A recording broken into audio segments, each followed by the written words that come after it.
Robert's hobbies are playing guitar, making models, astronomy, reading, listening to Pink Floyd. So, something nobody else knows about him is in the late 90s and early 2000s, Robert was one half of the French electro dance group Daft Punk. Can't prove I wasn't. Well, good morning, Innovate. I'm Robert Bone, professional magician, and obviously I go to weddings, parties, corporate events, but this morning I'm just going to be talking about weddings. So focusing on that, so when do I work at weddings?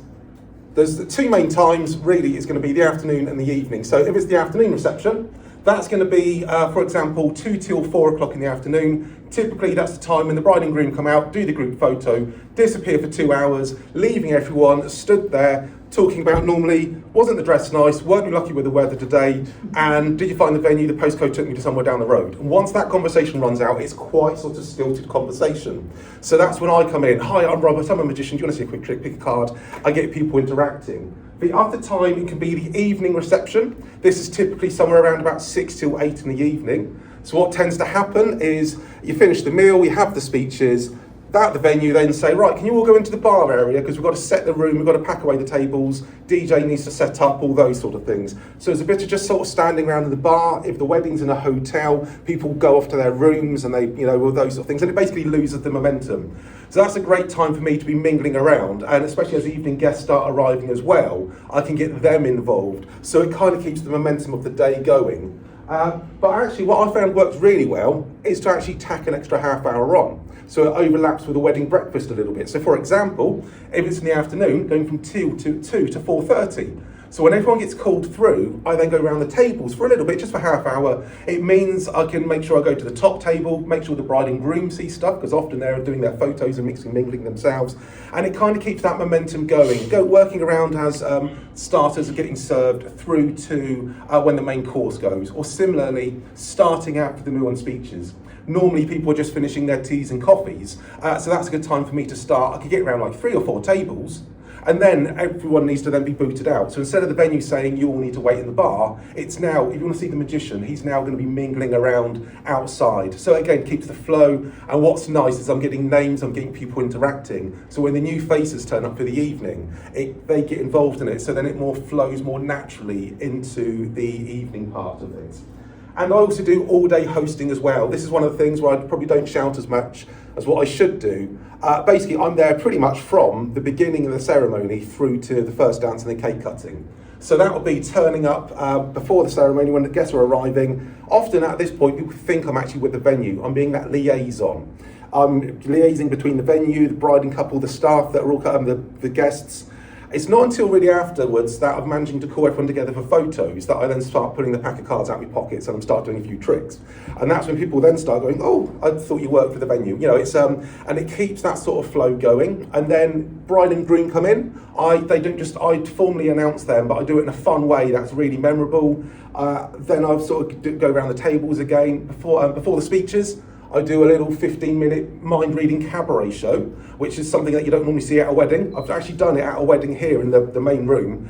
And what was great is it gets everyone all looking in the same direction. It makes everyone start having fun, getting used to laughing and enjoying themselves. So then I can then formally introduce all the speeches and those sort of things as well. And it just makes it makes the day go a lot better, takes the pressure off the father of the bride having to stand up and those sort of things as well. So got a whole host of different packages. Don't worry, you don't have to read that, but that just kind of shows you literally from 2 hours in the afternoon through to all day. So really my objectives, entertain at the time. And this is where most magicians basically do. They go and do a trick, entertain, yeah, great, that's fun, next group. What I try to do is, that's just how I sort of start my long-term objectives of what I'm looking to do. I'm there to give something people to talk about. So not only is it entertaining whilst you're actually watching me do the trick, as I then go and mingle off and go to another group over here, these group of people now know each other, I've got their names, I've used their names, I've been getting them interacting, but now they know each other, they now got something to talk about. Did you see that? How did he do that? That was, oh no, we saw a magician at work Christmas party, he did something. Oh, where actually work? And suddenly you can see, by giving that a starting point, they've now managed to get conversations going between themselves. And of course, the long-term thing is the long-term memories. I genuinely have this at the back of my mind, and this is where most magicians, I say most, pretty much all, don't. In my mind, I am conscious that what I'm doing isn't just going to be entertaining for that 5-10 minutes and with that group. This is the thing that people talk about 5-10 years down the line, and it's absolutely shocking how many times I get inquiries from people that have seen me and how much I remember. Because this is one of those things where you might think back to the weddings that maybe you've been to 5-10 years ago.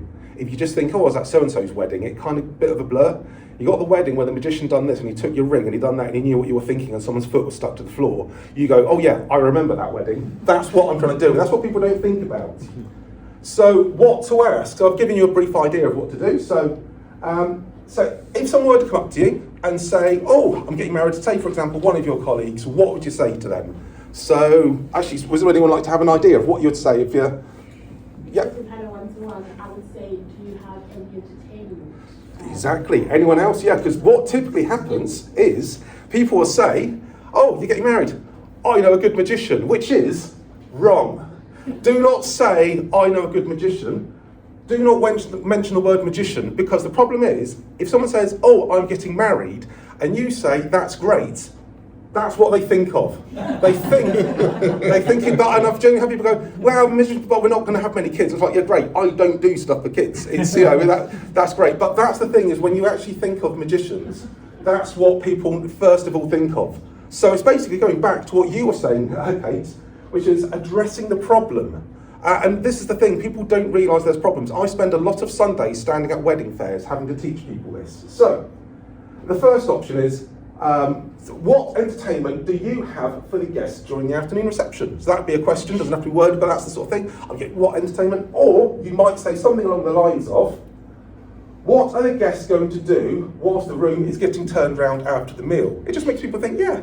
Or the other option is, do you want your 80 guests to go away remembering how bored they were standing around waiting for hours, holding a vol au vent and a glass of cheap wine, whilst you were swanning off like a spoiled princess, thinking the day is all about you, like all the guests did at Debbie's wedding last year? To be honest, that is pretty much paraphrasing what I regularly sort of hear when people do think about those times, not about the amazing afternoon they had, but how they were literally just stood there whilst the bride and groom went away. And sometimes the biggest thing is, the bride and grooms, they obviously know that the day is about them, it is, that's a bit tongue-in-cheek. But although it is about them, they've also got 80 guests there as well that have gone out of their way, and you're paying a lot of money for them to come. You've got to make sure that they actually do enjoy themselves. And it's one of those things, that's the problem, that's what I solve. So, this is where we get to it, the magician word. So now you've got that problem. People realise, yeah, you're right. I've got 80 people stood there like lemons for the afternoon. This is where we come in to say, I know a fantastic magician who specialises in entertaining wedding guests with close-up magic and mind reading. Now they know I'm there for the wedding guests, close-up magic, mind reading. They know I'm not the clown. Now this turns interest. The next phrase, this is the phrase that you say that now turns it into a referral. I'll get him to give you a call. Yeah, is that fine? You can see that. So, I know a fantastic magician, write this down. I know a fantastic magician who specialises in entertaining wedding guests with close-up magic and mind reading. I'll get him to give you a call. Does that make sense? We'll run through that once more time. You can just say the last line. I know a fantastic magician who specialises in entertaining wedding guests with close-up magic and mind reading. Perfect. If you get that last line in, that is a referral. They now know the problem. They now know the problem that I'm solving. I can contact them, I can show them everything, great, away we go. So, I've done hundreds of weddings, so here's a few pictures of sort of various weddings that, I told you I was in Daft Punk, I was bloody told you. That wasn't a wedding, that was Prue Leith. I was done at a dinner party. If you're going to do a dinner party with Prue Leith, literally that's her kitchen, you're going to shout about it. Oh, little gifts that I give to brides and grooms, little souvenirs as well. So there's pictures of me. We've also got, hundreds of reviews. I've got 140 reviews on Google, those are 5-star reviews. Loads more on other things, emails from over the years. This is actually kind of one of my favourites, which actually wasn't for a wedding, but you kind of get the idea. That was just a corporate event down in Basingstoke. That sort of thing is the thing that gets inside people's heads. That's the edited version of it. But you can kind of see, that's what gets people talking. This isn't a clown doing magic tricks for the kids. So, referral sources, individuals, of course, weddings, those sort of things. But the best referral sources are the ones where it's not just a one-off. So those are going to be your wedding planners, your events planners, venues, those sort of things. So if you actually know people who are regular contact, of course, listen for anyone saying that organising events, people need to understand the problem I solve. Any questions? No? In that case, book a one-to-one with me. And, oh, we've got 6 seconds. Any questions? 3, 2, 1. Brilliant, thank you very much.